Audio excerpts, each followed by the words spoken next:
বিসমিল্লাহির রহমানির রহিম। আসসালামু আলাইকুম।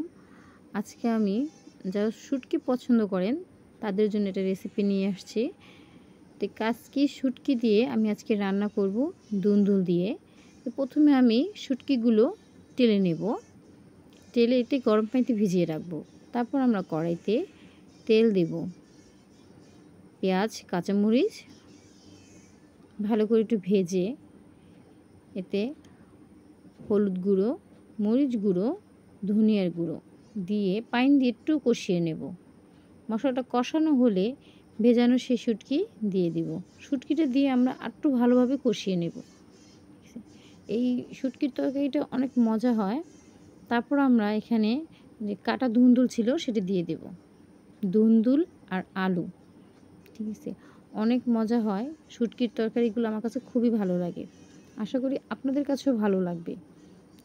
তো কার কার কাছে এমন শুটকির তরকারি ভালো লাগে অবশ্যই আমাকে কমেন্টে জানাবেন। তো ভালো করে কষিয়ে একটু পানি দিয়ে দিব। এখানে আমি একটু টমেটো দিছি, টমেটো দিলেও ভালো লাগে। এখন আমার অলমোস্ট কমপ্লিট হয়ে গেছে শুটকির তরকারি। আর আমার রান্না যদি আপনার ভালো লাগে থাকে তবে আমার চ্যানেলটি প্লিজ সাবস্ক্রাইব করে দেবেন।